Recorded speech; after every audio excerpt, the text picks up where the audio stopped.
සුබ දවසක් කියලා පිළිගන්නවා මගේ යාළුවෝ හැමෝම. ඉතින් ඔයාගේ ගෙදර තියෙන ෆෑන් එකත් මේ විදිහට කරකෙන්නේ. එහෙනම් මේ වීඩියෝ එක අවසාන වෙන තෙක්ම බලන්න.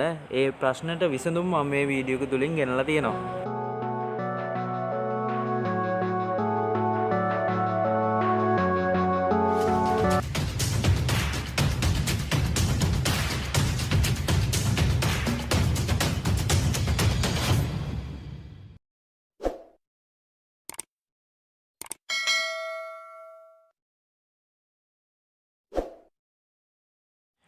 හොඳයි යාළුවනේ, ඔයාලා මේ ෆෑන් එක මේ විදිහට ගලව ගන්න ඕනේ.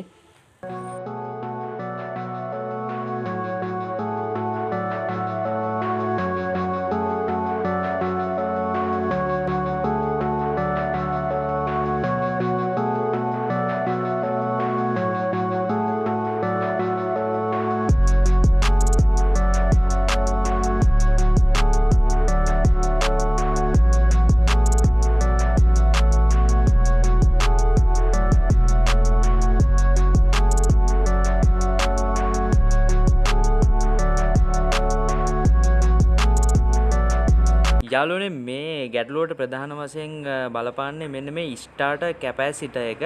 ඉතින් අපි ස්ටාර්ටර් කැපැසිටර් එක මාරු කරලා බලමු මේ ගැටලුව හරියනවද කියලා.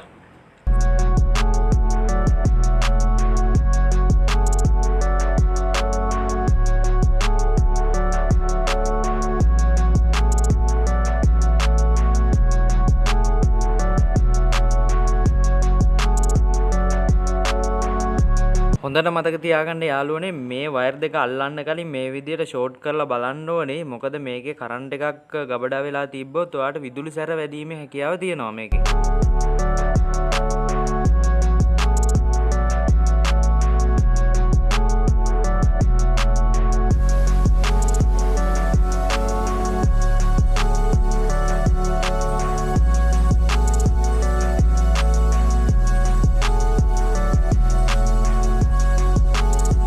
යාළුවනේ, මම මේ සරලව කියලා දෙන්නේ කොහොමද මේ ස්ටාර්ටර් කැපැසිටර් චෙක් කරන්න කියලා. මේ විදිහට ඔයා කරන්ට් එකට ගහලා මේක ගොඩාක් පරිස්සමෙන් කරන්න ඕනේ වැඩක්. මේ විදිහට ෂෝට් කරලා බලන්න. මේ විදිහට ස්පාර්ක් එකක් එනවා නම් මේ කැපැසිටර් එක හොඳයි. මේ මම ඔයාලට පෙන්නුවේ අලුතෙන් ගෙනාපු කැපැසිටර් එක.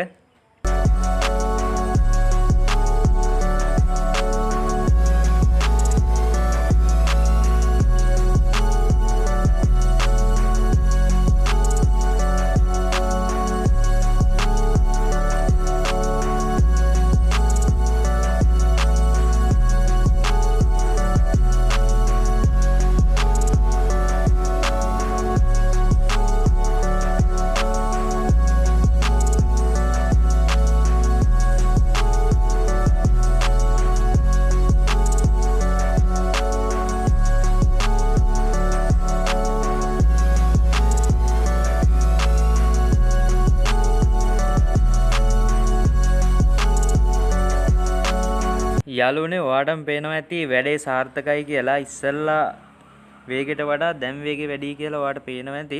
ඉතින් ඔයාගේ ෆෑන් එකත් මේ විදිහට ස්ලෝ කරගෙනවා නම් ඉතින් ඔන්න ස්පීඩ් එක හයි කරගන්න මෙන්න මේ සිස්ටම් එක පාවිච්චි කරන්න පුළුවන්. හැබැයි මේක පරිස්සමෙන් කරන්න, මොකද 230 විදුලියත් එක්ක තමයි ඔයා කටයුතු කරන්නේ.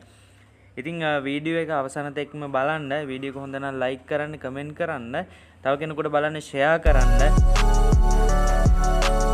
ඉතින් යාළුවනේ, මම වීඩියෝ එකක් දාපු ගමන් කාටත් කලින් බලන්න ඔයා සබ්ස්ක්‍රයිබ් කරලා තියාගන්න, බෙල් අයිකන් එකත් ක්ලික් කරන්න. වීඩියෝ එකක් දාපු ගමන් ඔයාට ඉස්සෙල්ලාම බලන්න පුළුවන්.